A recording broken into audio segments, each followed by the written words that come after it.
Genoux sous ma voile, je te salue, étoile, étoile de la mer. Dans notre nuit profonde, voguant au gré de l'onde, étoile de la mer, sur les écueils du monde, garde-nous d'abîmer. 63 à la 94 et la remorque 1261 M. Autrefois, il y avait plusieurs jurés du roi. Et quand la Révolution est arrivée, on a voulu les supprimer. Mais ce sont les étrangers, les Anglais par exemple, qui ont exigé le retour des plusieurs jurés parce que c'était des questions de confiance. On va Pierre de C'était serment devant le tribunal de commerce. Perfide, alors. Souvent, les expéditeurs et les réceptionnaires sont passés loin. Donc, ils ont quelquefois des représentants sur place, mais pas toujours. Et le pesage par plusieurs jurés garantissait une honnêteté dans la transaction. Pendant longtemps, sous cette forme a été très spécifique, parce qu'il y avait des peseurs partout, il fallait peser, bien sûr. Victor Ségalen. Mais les peseurs jurés de Marseille avaient des statuts spéciaux. Sarah. Et ils étaient connus dans le monde entier, enfin, en particulier dans le monde du commerce, puisque les contrats de vente et d'achat stipulaient la plupart du temps pesage par peseur juré de Marseille. Et vous avez connu Jean Ballard lorsqu'il était peseur juré? Oui. Il travaillait surtout au cours Julien, au marché de gros de fruits et légumes. Et il a dû partir à la retraite quand je suis rentré au bureau. C'était très pittoresque. Ce serait cru au Moyen-Âge presque. On est arrivé vers, suivant la saison et les jours, 3h30 du matin, quelquefois plus tôt. Vous présentez Suivant la saison, ça se terminait à midi, passé quelquefois. Ce sera le sorte d'enquêteur, bien que le film ne soit pas vraiment une enquête, une sorte d'enquêteur nostalgique. Ce n'est pas une enquête journalistique, une enquête d'université. C'est plutôt une enquête de nostalgie. Quelqu'un qui vient et qui regarde ce qu'a été les Cahiers du Sud. Et une fois que Jean Ballard avait fait son travail de peseur juré, est-ce qu'il montait tout de suite au grenier? Il passait par la maison, parfois il s'allongeait un peu, etc. Puis il montait au grenier. Et il redescendait 1 heure ou 1 heure et quart après, passage du facteur. Ça, c'était très, très important, le courrier qui arrivait. Beaucoup plus tard, quand il a commencé à être fatigué, il montait un petit peu plus tard au cahier pour pas avoir à monter et descendre ces 4 étages, qui étaient quand même redoutables. Donc il buvait un café au cabotage et il attendait le facteur là pour faire qu'une montée de... Françoise, le grenier, qu'est-ce qu'il évoque pour vous? Bon, c'est incontestablement la vie de mes parents. Je dis de mes parents vraiment, parce que ma mère était à 100% partie prenante. Et donc pas tellement... C'est vrai qu'on a l'habitude de dire le grenier, les cahiers, le côté littéraire, papa, mais c'est les deux. Ça, c'est sûr. Ensuite, le grenier évoque pour moi un amoncellement de livres, de poussière, enfant en fait, c'était ça. Et quand il fallait les aider pour porter les numéros à la poste. Donc ça, j'en garde un souvenir. 4 étages, monter, chercher les paquets, descendre, remonter pour faire les expéditions. Tout ça, c'était très manuel, dirons-nous. Alors, j'avais grimpé ce fameux escalier avec beaucoup de curiosité et un peu d'inquiétude. J'étais surpris de constater qu'une revue si célèbre et si prestigieuse était logée dans un endroit si sommaire en apparence. Parce qu'on disait même que dans l'escalier, il y avait des poubelles, des clochards, des choses comme ça. Mais c'était quand même dans le quartier le plus vivant de Marseille. C'était le Vieux-Port, qui est le cours du Vieux-Port, qui est devenu le cours d'Estienne d'Orve depuis. Et c'était intéressant de voir cette revue vraiment installée au cœur de Marseille. Donc je monte cet escalier, je frappe à la porte de bois. Il y avait une grande porte de bois.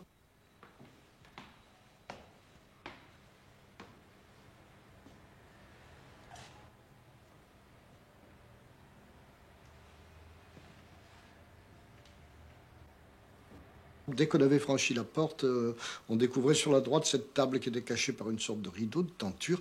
Il était là au travail, dans une atmosphère active. Les Cahiers du Sud, c'était vraiment une ruche culturelle très bourdonnante. Philippe Jacotet. Fondane parmi nous.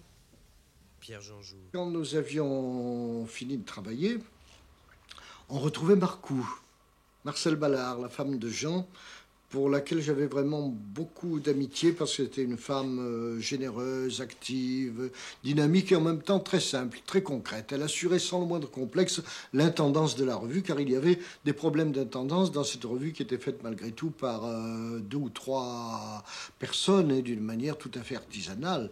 Les piliers de la vie matérielle de la revue, c'était Jean Ballard, Marcoux, son épouse, et Lartigue, le secrétaire. J'ai oublié quelque chose d'important, c'était la correction des épreuves, qui était vraiment tous les 2 mois. Elle avait absolument ce qu'on appelle les dernières corrections, c'est-à-dire les épreuves revenant ayant déjà été vues par leurs auteurs, qui laissaient toujours des fautes de ponctuation, des fautes. Et maman avait l'œil typo, ça c'est vrai, elle ne laissait rien passer. Donc tous les 2 mois, on peut dire qu'elle faisait la correction d'épreuves, et c'était très pénible, parce qu'elle était dans le temps, elle était limitée dans le temps.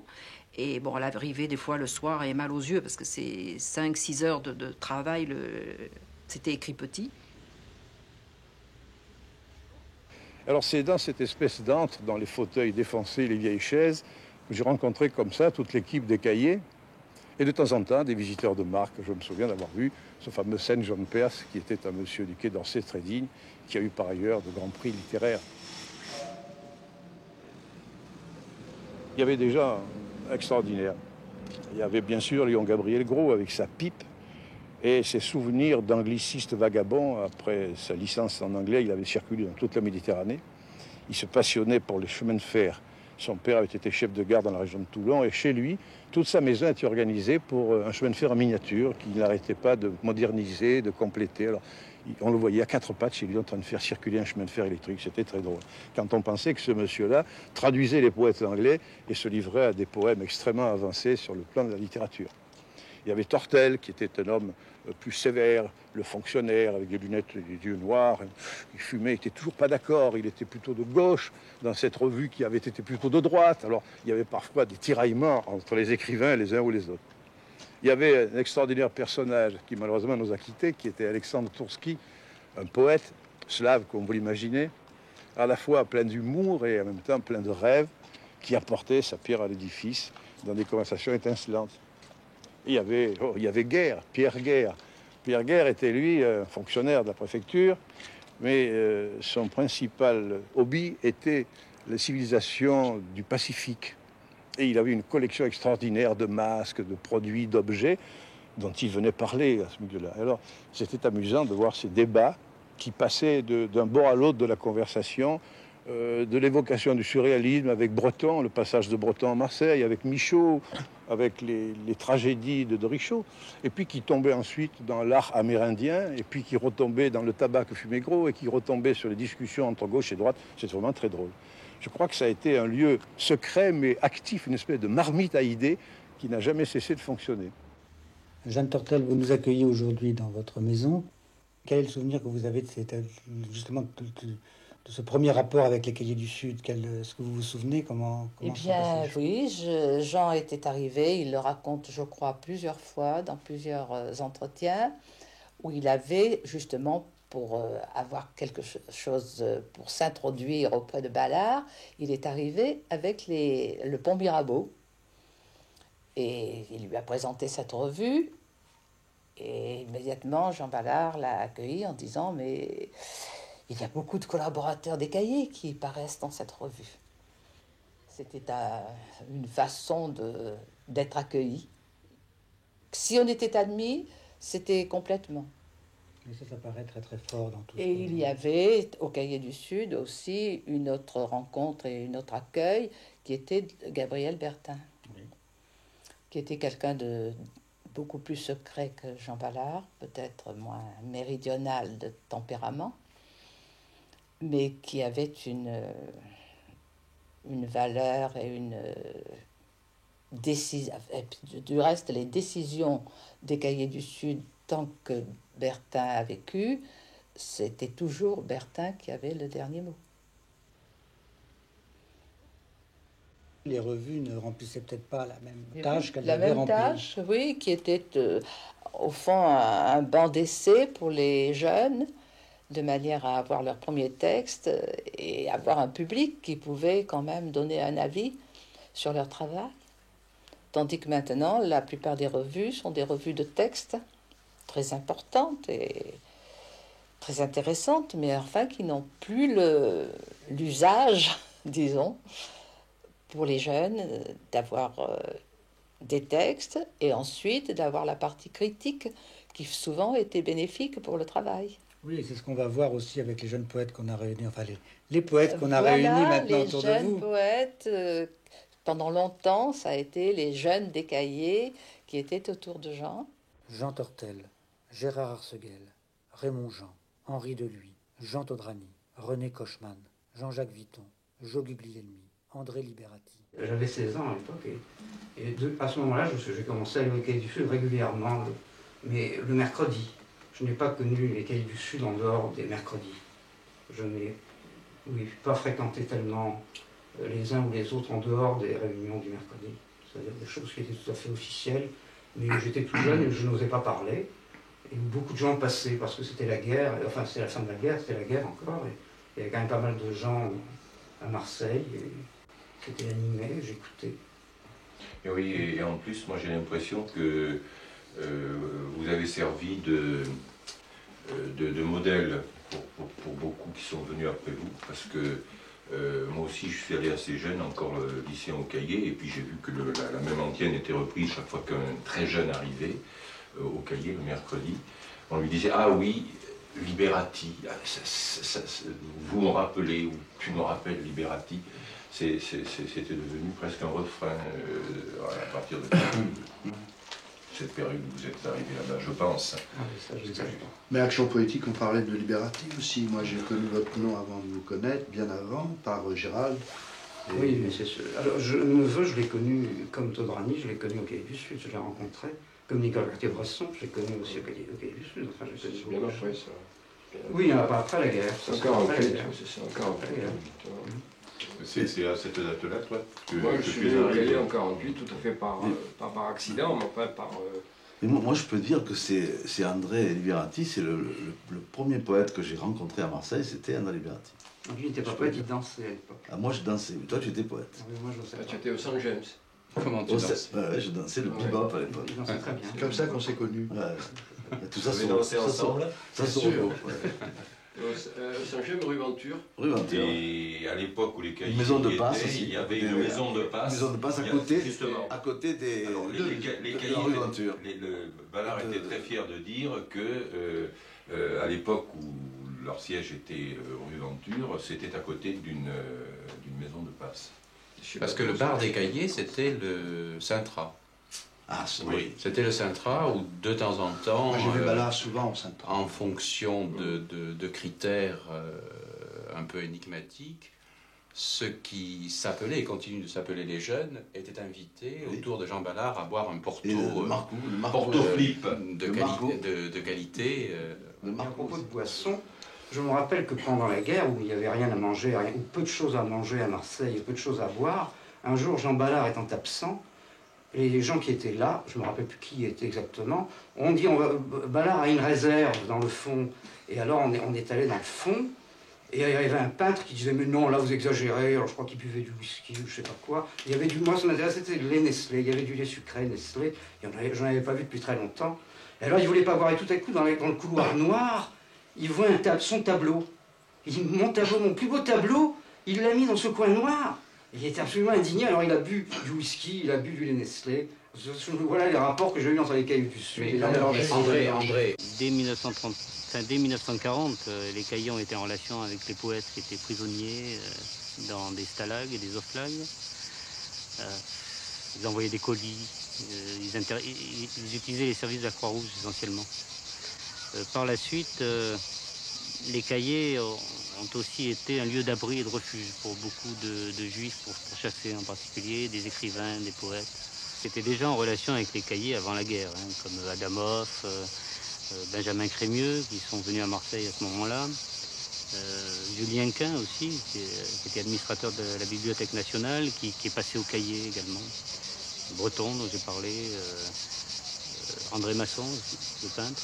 Donc, et enfin moi, Jean Ballard m'avait raconté que des matelas avaient été installés à même le sol dans le studio des Cahiers et que les gens couchaient là, par terre. Et comme il était peseur juré, il allait au marché et puis se débrouillait pour les problèmes de ravitaillement, parce que c'était pas évident. On était quand même en période de restriction. Et à Marseille, qui était une ville importante, 650 000 habitants en 1942 par exemple, c'est vrai qu'il était difficile de trouver une nourriture correcte. Ici, à Montredon, effectivement, on peut dire qu'il y a eu quand même un lieu de refuge important, puisque Lanza del Vasto, Luc Dietrich ont été hébergés ici, le peintre tchèque Rudolf Kundera, beaucoup de musiciens comme Clara Askin et autres, beaucoup d'artistes, chefs d'orchestre, compositeurs. Puis le château était un lieu d'activité intellectuelle aussi. Il y a eu ici une grande représentation, en particulier en juillet 1942. Et là, on a vu même l'équipe des Cahiers du Sud venir assister à cette représentation. C'était le songe d'une nuit d'été. Jean Ballard était là. Le songe d'une nuit d'été a été donné là où nous nous trouvons, même, derrière vous, vous voyez. Ici, sur l'esplanade, la comtesse avait fait installer des sièges, des bancs, etc. Et puis alors, au fond, là-bas, la scène, c'était la nature. Le massif de Marseille Vert, vous voyez ici, servait de décor naturel. La représentation a eu lieu la nuit, en pleine nuit.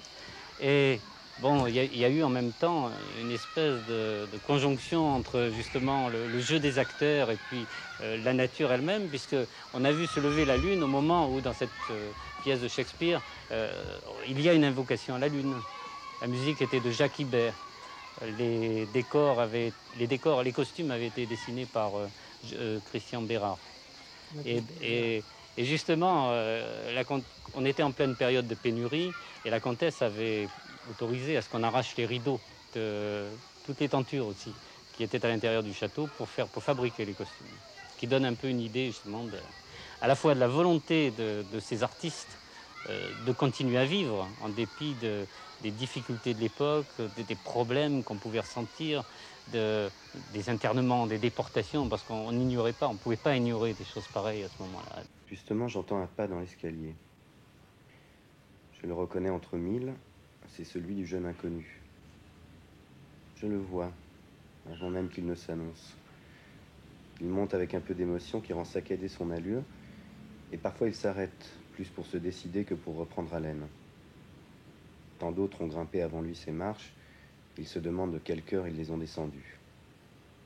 Ah, s'il savait combien ces lieux le connaissent déjà, et l'attendent, sans qu'il s'en doute. Je l'entends qui hésite. Allons lui ouvrir, avant qu'il ne frappe. Déjà la vue des photos sur le mur le met en confiance. Il s'est reconnu parmi les siens. Mettons-le mieux à l'aise, car il va parler de sa vie, de ses travaux, d'abord à voix basse et entrecoupée de silence, puis au fur et à mesure que tout s'éclaire entre nous avec un accent où la joie fuse, et l'espoir. Bon, il desserre la main qui se crispait un peu sur la poche au manuscrit. Bientôt il va les sortir, et nous les tendre, d'un geste encore mal assuré. Ses yeux déjà nous questionnent. Qu'allons-nous lui dire ? Il est très difficile pour un provincial d'écrire, de penser publier et de penser être entendu quelque part. Bon, alors ceci dit, jusqu'en 1948, je suis resté isolé. J'avais publié des textes dans une revue ineffable qui était dirigée par un commissaire de police qui s'appelait La Bouteille et la Mer à Paris. Bon, c'était quelque chose de très mondain, grâce à un de mes amis qui était journaliste au Figaro, qui lui-même m'a entraîné au Cahiers du Sud en 1948 quand il a fait le reportage T.S. Eliot, je t'avais raconté. Donc je suis venu au Cahiers du Sud à ce moment-là, et en même temps j'avais des textes chez GLM, Guy Lewismano, qui avait une société d'édition rue Huygens à Paris, qui a disparu depuis. Donc je suis entré au Cahiers du Sud avec Eliot, Macaigne de Figaro, dans les honneurs. On était presque tous des gens d'origine modeste, très modeste. On était des enfants d'émigrés pour le plus grand nombre d'entre nous. Donc il y avait ce rapport avec la culture mondiale, cette découverte comme ça des grands poètes et puis des grandes langues étrangères, de ce que ça pouvait vouloir dire une autre langue et une autre écriture, des gens qui écrivaient dans une autre langue. Et ça, c'était une chose pour nous tout à fait importante. Donc quand on pense à Action Poétique, parce que nous sommes nombreux à avoir fait Action Poétique en même temps que nous continuons. Au fond, Action Poétique est née et s'est développée pendant, disons, les 15 dernières années des Cahiers du Sud. Et bon, elle continue puisqu'elle est toujours vivante, mais ça se fait dans ce climat-là. La rencontre que nous faisions sur place avec les gens qui passaient. Alors, de temps en temps, on voyait comme ça de grandes ombres qui étaient des ombres capitales dans la culture mondiale. Il y avait Neruda qui passait, puis il y avait Borges, et puis il y avait l'ombre de Valéry, il y avait Éluard. Moi, je rencontre Éluard pour la première fois au Cahiers du Sud. Enfin, pas au Cahiers du Sud, au bistrot. On fréquentait plus les bistrots que les Cahiers du Sud, vous le savez évidemment déjà, hein, bien entendu. Les Cahiers du Sud étaient un endroit très sage, extrêmement sage. Quand on entrait dans la revue, on découvrait la photo de Paul Valéry et celle de Paul Éluard, avec une dédicace étonnante. Éluard avait une très belle signature, là où les traits de son écriture se croisaient comme des épées. Et je revois toujours cette photo d'Éluard avec la signature en dessous. Ça m'avait frappé, mais les poètes que j'ai rencontrés d'une manière alors concrète, grâce à Ballard et à Marcou, c'était Saint-Jean-de-Perse et surtout René Char. Saint-Jean-de-Perse était venu un jour là sur le Vieux-Port à l'occasion d'un fronton, je crois, ou d'un numéro spécial qu'on lui avait consacré. Et on avait déjeuné là tous ensemble et l'après-midi, Jean Ballard nous avait emmenés en Camargue. On avait fait une excursion à Camargue où se trouvaient d'ailleurs Jean Todrany, Pierre Guerre, Jean Tortel. Et on avait accompagné Saint-Jean-de-Perse dans le domaine des oiseaux. C'était une grande station ornithologique qui s'appelait la Tour de Valin en Camargue. Et je revois Saint-Jean-de-Perse, les jumelles aux yeux, en train d'observer le vol des grands rapaces. Et puis alors, un autre jour, je suis allé avec Jean Ballard au Busclat, près de l'Île-sur-Sorgue, qui était la maison de résidence de René Char. René Char avait choisi à ce moment-là de ne plus vivre à Paris et de se retirer au Busclat. Et je dois dire qu'il nous avait réservé un accueil. J'étais accompagné de ma femme à ce moment-là. Et elle et moi, nous étions encore assez jeunes et René Char nous apparaissait comme un monument déjà de la poésie française contemporaine. Il nous avait reçus avec une simplicité et une chaleur tout à fait étonnantes. Et tout cela grâce à l'intermédiaire de Jean Ballard. René Char a été de ceux qui, grand auteur, a été grand ami et a continué à témoigner de cette fidélité à Jean Ballard d'abord et à Marcou Ballard ensuite. La dernière lettre est tout à fait magnifique. C'est une lettre du 3 juin 1975. Et il est bien sûr, Char est invité par Marcou Ballard pour assister à la commémoration de Ballard, c'est-à-dire que sur le cours qui était cours d'Étienne d'Orve, on va mettre une plaque qui s'appellera dorénavant cours Jean Ballard. C'est donc pour Marcou Ballard important, elle est émue. Et bien sûr, elle invite Char, mais Char à ce moment-là a de gros problèmes d'arthrose et ne pourra pas se déplacer. Mais il fait une lettre très émouvante où il dit « Je voudrais être sur le cours, mais à l'écart, caché, retenu. » Qu'est-ce qu'il veut dire par là? Je ne voudrais pas qu'on me voie et je ne voudrais pas qu'on prenne René Char le poète qui déjà à ce moment-là est célèbre. Non, non, ce qu'il voudrait, c'est dans l'intimité la plus complète, retrouver ce qui était le travail avec Ballard et l'émotion avec Ballard et au fond peut-être que pour lui. Alors j'ai trouvé cette lettre très belle. J'ai dû attendre jusqu'en 1948 pour qu'il me publie mes textes, c'est-à-dire un certain nombre d'années. Et ils les ont publiés, en fin de compte, Ballard les a publiés quand j'ai reçu une lettre de Breton. Ça n'était pas par hasard. Je crois qu'il y a eu un rapport. Et à ce moment-là, les Cahiers du Sud n'ont pas hésité à me publier régulièrement. Enfin, quand je leur envoyais des textes, c'est ça. Et avec les Suristes, il y a toujours eu un rapport étrange. C'est que, par exemple, André Gaillard, qui était tout à fait bien avec eux, les Suristes n'en parlent pas, n'en parlaient jamais. Et Breton, en fin de compte, à partir d'un certain moment, a été furieux contre les Cahiers du Sud. C'est quand Breton leur a envoyé la plaquette Flagrant délit, je crois que c'était l'histoire avec Maurice Nadeau, avec le faux Rimbaud. Il l'avait envoyé à plusieurs personnes, dont Léon Gabriel-Gault, Pierre Guerre, Jean Ballard, je crois. Et c'est une autre personne qui a fait la critique et une personne que n'aimait pas du tout Breton. Et à ce moment-là, il m'a écrit une lettre en me déconseillant, en me disant, bon, vous avez donné des textes, laissez-les paraître, mais surtout, enfin, je vous conseille de ne plus publier dans les Cahiers du Sud. Puis après, je me suis disputé avec Breton, et les années sont passées, je recommençais à publier avec les Cahiers du Sud, mais à ce moment-là, j'étais bien avec Aragon, et très curieusement, un jour, Aragon m'a dit, mais vous publiez dans cette revue, vous savez, ils n'ont jamais parlé d'Elsa, et c'est pas une revue qui est tellement sympathique. Et à partir de ce moment-là, alors, obéissant à Aragon, enfin, j'étais obéissante l'un avec l'autre, j'ai cessé pendant un certain temps de publier aux Cahiers du Sud. Voilà les rapports que j'ai eus pendant ça. Puis les Cahiers du Sud ont été gentils, ils ont republié des textes, ceux que vous m'avez montrés tout à l'heure, effectivement, et chaque fois que je leur ai envoyé, jusqu'au jour où, à propos de justement de cette mort amoureuse, j'avais publié une plaquette chez Segers, et Malrieux avait fait un petit article que j'ai trouvé injurieux, enfin j'exagère un peu, mais enfin qui m'a rendu furieux, et qui m'a fait rompre alors réellement personnellement avec les Cahiers du Sud. Je n'ai plus voulu écrire dans les Cahiers du Sud à partir de ce moment-là. Dans les Cahiers du Sud, il y avait ce qui nous révulsait, ce qu'on n'aimait pas aussi. Donc c'était cette situation très contradictoire. Et en 58, en 57, je publie ma dernière série de poèmes dans les Cahiers du Sud. Et dans cette série de poèmes, assez longue, il y avait un poème qui évoquait, mais vraiment de très loin, d'une façon minuscule, les événements. Pas d'une façon directe, ni directement lisible. Et ce poème, qui faisait partie de la suite et qui avait été retenu, dont j'avais corrigé les épreuves, quand les Cahiers du Sud paraissent, il n'y est plus. Il n'y est plus. Et je n'arrive pas à savoir, et Jean Tortel, qui tenait aussi beaucoup, n'arrive pas à savoir ce qui s'était passé. Très vraisemblablement, c'est Ballard qui était quand même le patron. C'est Ballard qui avait dû le supprimer au dernier moment. Et je décide un jour, je le raconte là dans le numéro de IF qui va sortir, et qui est un numéro spécial Cahiers du Sud, je raconte ça. Un jour, en février, le troisième mercredi de février 58, je me rappelle très bien, je suis tout seul, j'avais pas mal bu, devant une finalo en face de chez moi, cours d'Estienne d'Orve, dont une partie est devenue maintenant le cours Jean Ballard, et je décide que je ne mettrai plus jamais les pieds aux Cahiers du Sud.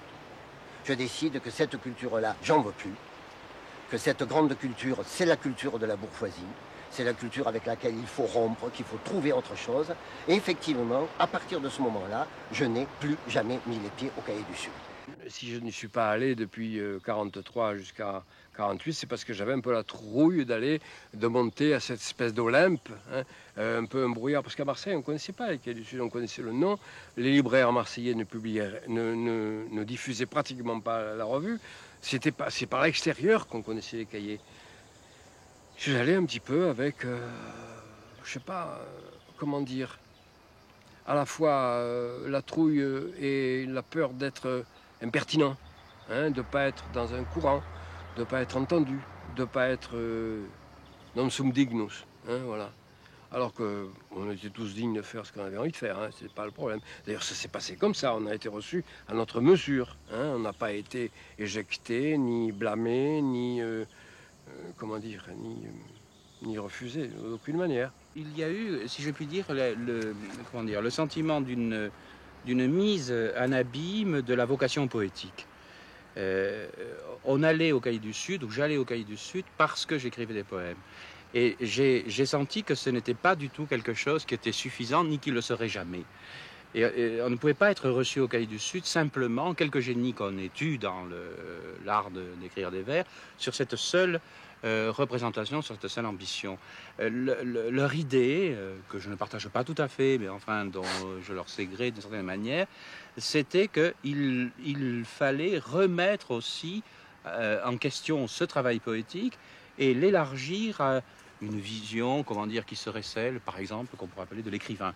Oui, là, ça rejoint exactement la tradition des cahiers. Ils auraient quand même voulu que tout ce travail, disons, de laboratoire expérimental que nous pouvions pratiquer les uns et les autres, rentre quand même dans une espèce de moule humaniste un peu général. Ça a été plus une expérience de critique, de lecture et de réflexion sur la théorie de la littérature, comme on disait à l'époque, que de création spécifiquement poétique. Oui. Enfin, pour moi, en tout cas. Oui. Oui, mais ça veut dire que toi, tu as fait particulièrement des notes critiques C'est vrai, Jo a fait énormément de Je me choses. rappelle sur Pan, sur Barthes, sur la querelle, Barthes, je sais plus comment ça s'appelle. Moi, je dois dire que c'est ça qui m'énervait chez vous. Je vous voyais partir le mercredi, je me disais, ils vont à l'école, ils vont se faire coller 15 livres, ils vont marner comme des fous là-dessus. Mais c'était chouette ça pour nous, moi j'adorais ça, bien, vraiment. Enfin, moi, je préférais être publié que de marner sur les notes. Mais cela dit, j'étais très content. Je dois dire que j'étais très content de faire un des premiers papiers sur Living Theatre, par exemple.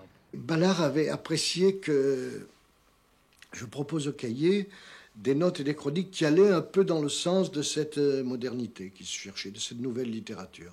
Je me souviens avoir parlé de plusieurs textes de Rob Grillet à ce moment-là, du premier roman de Leclésio qui s'appelait Le Procès-verbal, j'avais fait une longue chronique, et pour le cinéma, des premiers films de Truffaut et de Godard. Et ça, c'était nouveau pour les cahiers parce que pendant longtemps, il n'y avait pas eu de rubrique cinématographique. J'ai quand même été un des premiers à tenir une rubrique de cinéma au cahier. Alors tout ça m'avait donc peu à peu donné les conditions d'une collaboration vraiment régulière et c'est là que j'ai fait mes premières armes en littérature. Et ce besoin de liberté, d'autonomie, ce refus des chapelles, des inféodations, que ce soit à l'université, que ce soit à tel mouvement littéraire, que ce soit à telle philosophie, à tel parti politique même, tout ça, Ballard, de manière constante, l'a refusé. Et je pense que c'est à la fois la leçon de ces démêlés avec Pagnol lors de la rupture qui a fait passer Fortunio, le titre Fortunio au titre Cahiers du Sud, et aussi à l'exemple de Gaillard, hein, qui était quelqu'un de dégagé de tout.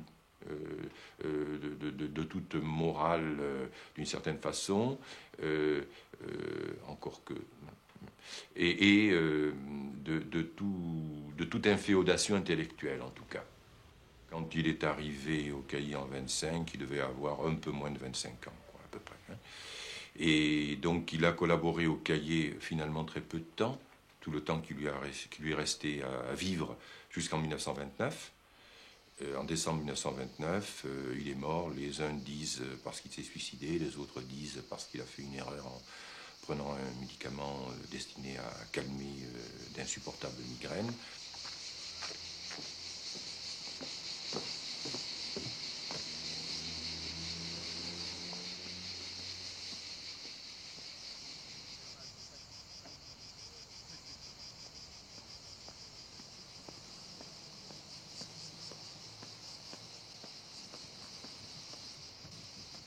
Sandrard, dans L'Homme foudroyé, je crois, raconte qu'il a rencontré à Marseille le poète André Gaillard, qu'il trouve très sympathique, et il parle d'un séjour qu'il fait à la Redonne pour écrire un de ses livres, et il était alimenté, je crois, en tabac ou en vivres par Gaillard, qui venait le voir depuis Marseille, dans cet endroit relativement isolé. Et il dit même que sur sa machine à écrire, de temps en temps, lorsqu'il n'était pas là, Gaillard arrivait parfois et ajoutait une petite phrase. Il les a laissées, paraît-il, dans le texte. Un jour, il y a eu un drame. Il s'est rendu compte que Gaillard était venu et était reparti. Et il est parti à sa recherche et finalement, il l'a retrouvé au pied d'une falaise. D'après lui, il ne serait pas tombé par accident, mais aurait tenté de se suicider. Enfin, Gaillard a incarné un mythe. Comme il est mort très tôt, et comme sa présence a continué au-delà de sa mort, je dirais qu'il a représenté le deuil au Cahiers du Sud. Une sorte de permanence du deuil et de référence chaque fois qu'il y avait un deuil à l'intérieur de la revue. Et c'était en même temps, paradoxalement, le mort qui n'était pas mort, c'est-à-dire le héros. Et s'il y a eu cette résistance de Gros et de Ballard à l'idée que Gaillard se serait suicidé, c'est parce que dans leur esprit, quelqu'un qui se suicide, c'est un être faible. Or, un héros, c'est quelqu'un de fort. Une morte demeure plus vivante en mon cœur que la plus belle des vivantes. Et vous, mes femmes à venir, mes femmes d'aujourd'hui, mes femmes de tous les âges, reculez, reculez dans la ruse et le pardon. Si je m'oublie, elle vous efface, elle nous sépare, elle vous défie de son extrême absence. Elle n'est plus, mais elle est ma maîtresse, comme jamais je ne serai votre maître. Je passe dans votre gorge, je glisse à travers vos bras, je traverse votre regard, mais nulle de vos mains ne m'arrête. Défense de saisir, défense de me saisir, même une épaule est trahison. Jamais je ne m'endormirai sur vos seins, je ne dormirai plus, je veille. Si l'impossible oubli venait durcir ma bouche, si ma fidélité n'était plus qu'un mensonge, qu'une graine légère et creuse dans le vent, si je devais céder à votre enveloppante, persévérante douceur, si, quand je baise ou je mords votre bouche, ce n'était plus la sienne qui cède sous mes dents, si vous n'étiez plus qu'une et qu'une autre, étrangère, rivale, et non plus les reflets mortels de mon désir, je ne vous détruirais plus, je me tuerais. L'arrivée de Gaillard au Cahiers, c'est l'arrivée de l'avant-garde au Cahiers. À l'époque, c'est essentiellement le surréalisme, mais pas seulement lui. Il fait collaborer au Cahiers des gens comme Supervielle, des gens, je crois, comme peut-être Jouve déjà, mais aussi des surréalistes comme Éluard, Desnos, Perret, et j'en oublie. Et il y a une sorte de grand air, d'air du large qui se met à se sentir. Sans Gaillard, c'est certain, la revue ne serait pas devenue ce qu'elle est devenue. On peut en dire tout autant de Jo Bousquet, sans lequel, après Gaillard, la revue ne serait pas devenue ce qu'elle est devenue. Né en 97, mort en 1950, à la guerre de 14-18, il a été blessé et il en est resté paralysé de toute la moitié inférieure du corps. Il y a eu en quelque sorte, très vite, comme une sorte de rituel qui s'est créé. Ballard et un certain nombre des membres marseillais de l'équipe se rendaient environ une fois par mois de Marseille à Carcassonne. Et là, c'était pour eux comme une sorte de fête de l'esprit assez mystérieuse, assez fascinante. Et aussi, les Cahiers du Sud ont été, je crois, assez influencés par la pensée de Paul Valéry, qui explique leur vocation méditerranéenne. On retrouve un parallèle assez important entre la pensée de Valéry, lorsqu'il a dirigé en particulier le centre méditerranéen de Nice, et un peu la vocation des Cahiers. Il y avait là une parenté, un voisinage. Et d'ailleurs, Valéry a beaucoup écrit dans les Cahiers. C'était un ami des Cahiers, il venait souvent à Marseille, et pendant la guerre d'ailleurs, il y est resté à plusieurs reprises pour des séjours plus prolongés. Il a dicté à Madame Ballard en particulier le dernier acte de Montfaust qu'elle a tapé à la machine dans une villa près de Cassis, ce qui est assez fantastique, pendant la guerre. Et aujourd'hui, quand on fouille dans les archives de la revue, qui sont conservées par la Bibliothèque municipale de Marseille, on découvre vraiment une correspondance d'une ouverture et d'une variété extraordinaire, non seulement des lettres de Sartre, mais des lettres de Paul Valéry, de tous ceux que j'ai cités, Saint-John Perse, Char et bien d'autres écrivains importants de ce temps. Paul Valéry, Roger Vitrac. Hommage à Fargue. Jean Staubinski. Départ avec Victor Ségalen. Supervielle. Sénac.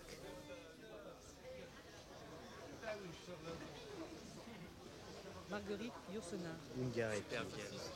Jean Tardor Ségalen. Vaillant. Chénadour. Yalat. Sangor.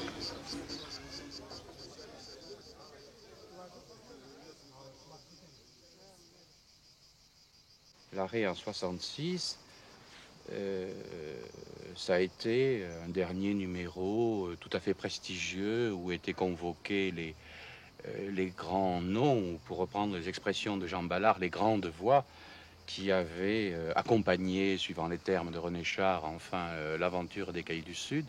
Alors tout naturellement, après l'arrêt des Cahiers du Sud, je crois que nous avons éprouvé parce que quelque chose l'exigeait en nous, le besoin de la revue comme un mode d'expression fondamental à l'écriture de l'époque. Ben à ce moment-là, j'ai réuni mes petits camarades.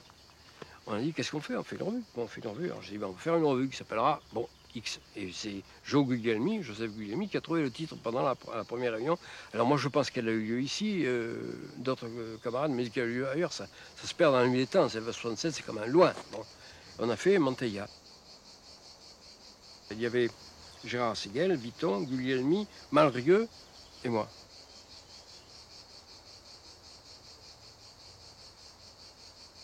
Quand après on réfléchit sur la disparition des Cahiers du Sud, il est vrai qu'elle reste au fond assez profondément énigmatique, parce que c'est une mort décidée.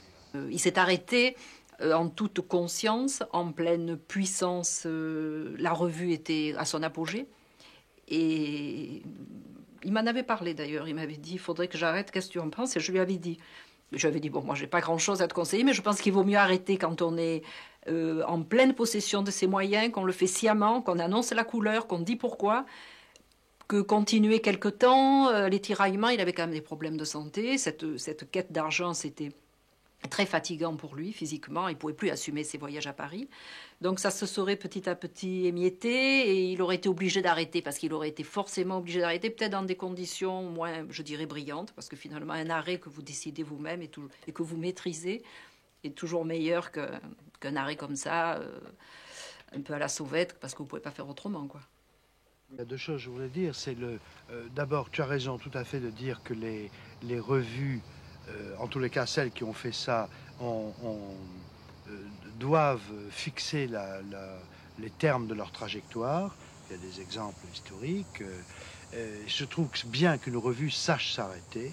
Effectivement, il faut que les trajectoires soient saisies comme ça, une espèce de séisme d'histoire. Et par ailleurs, il y a une petite remarque qui n'a rien à voir avec celle-là, c'est le fait que les cahiers n'ont pas été aidés parce que la ville, à ce moment-là, avait absolument refusé de s'intéresser à la chose, enfin.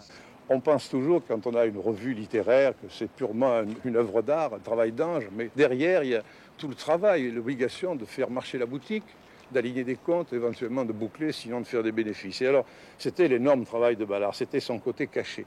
Ballard parlait, pérorait, faisait des gestes, s'intéressait à des tas de questions, mais après, quand les gens étaient partis, il fallait bien qu'il fabrique sa revue. Et son problème, c'était ce qu'on appelle aujourd'hui la publicité. Alors certes, une revue comme les Cahiers du Sud, qui avait une qualité de lecture et de lecteur intéressante, amenait automatiquement une publicité qu'on pourrait appeler de luxe. Les beaux parfums, les Lanvin, les Christian Dior, ou alors les grandes croisières, notamment les croisières de la compagnie Paquet, qui envoyaient ces gens faire de la musique dans les îles grecques. Mais ça, c'était une petite ressource. Et en fait, il s'adressait surtout à son milieu local, où il avait énormément de soutien, à la fois par les gens qu'il avait connus dans sa profession ou par lui-même, par les 1000 rencontres qu'il créait chaque jour. Il y avait donc derrière lui un soutien des industriels locaux qui appréciaient le côté littéraire de la revue. Il était au Maroc, en voyage, toujours pareil pour la publicité, et il m'a dit, ton père est un grand mendiant. Il se caractérisait comme ça, et il avait conscience que, bon, c'est vrai qu'il allait toujours quémander quelque chose, c'était son moyen de vivre, c'était sa seule ressource, c'est la publicité qui le ramenait, quoi.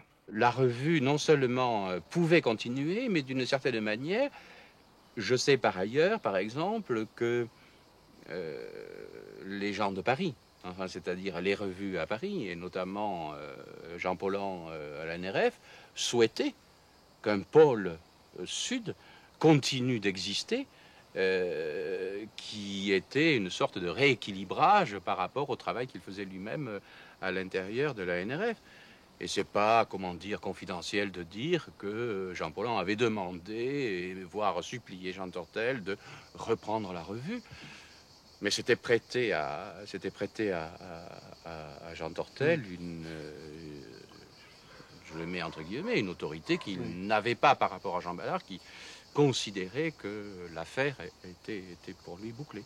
Il a essayé de vendre à l'époque aux presses de la Cité, en sachant il aurait vendu pour quand même récupérer un peu d'argent, mais il n'était pas complètement favorable à ce projet parce qu'il sentait que ça aurait été autre chose. Je crois que, pour parler encore plus clairement, je crois que Jean Ballard craignait que si les Cahiers du Sud étaient repris par quelqu'un d'autre, voire Jean Tortel, ça soit autre chose, et que lui voulait que les cahiers s'arrêtent tels que lui les avait conçus, aimés, conduits d'une façon admirable, mais qu'il n'avait pas envie que la revue devienne autre chose. C'est pour ça que je dis sabordage. Oui, tout à fait. C'est ça le problème.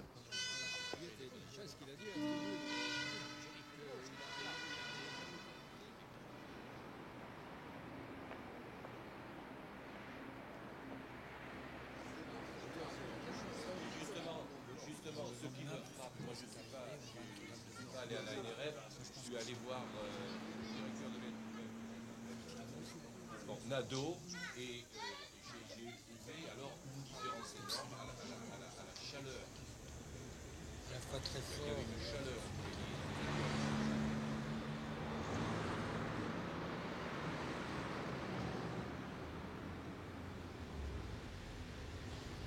On dit les cheveux, on dit les seins, on voudrait terminer. On s'excite, on s'arrête. On voudrait s'arrêter. Aller par deux au balcon vers le jour qui décline. On cherche du fil pour fixer l'heure et, même nu, même dans l'obscurité, on s'arrête. Et plus rien ne vient que les mots cheveux en haut, seins tracés plus bas, comme de juste dans l'ordre. Quand on entre dans la chambre, on entre dans les mots. Cette image. Elle vient à contre-jour, déchirée sans avoir déplié son titre. Il y a une table, une cafetière, un rayon de soleil, c'est pour le sentiment. Et encore une table, une cafetière, un rayon de soleil sur le mur d'en face, comme à l'entresol des pyramides. On voudrait faire le tour, on se blesse les doigts, les moments sont trop courts pour être saisis. Ce n'est pas comme ça qu'on fabrique un livre, par exemple des drames. On doit se mettre en position de récit, puis rater, s'y perdre. Vont, tremblants, le corps et le drap, qui sans cesse se tournent, et les morts eux-mêmes qui ne servent de transpirer. Un récit, c'est toujours en marge qu'on le prend.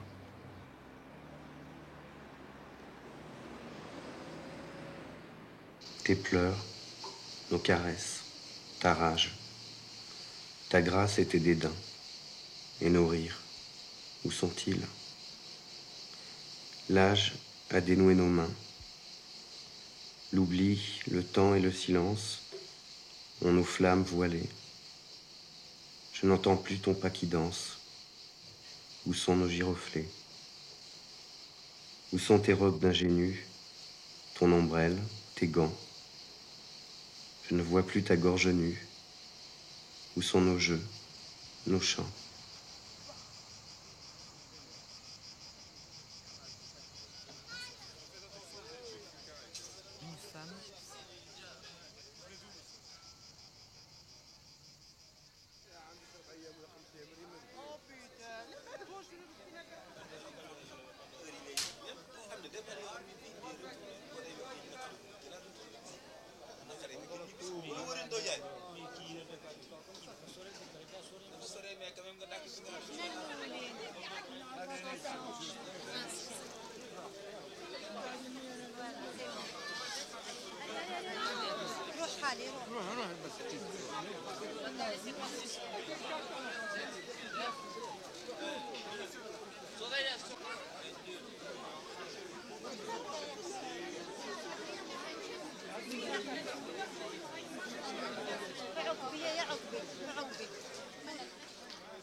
Lointain dans le temps, lointain dans l'espace. Je crois qu'il y a du vrai.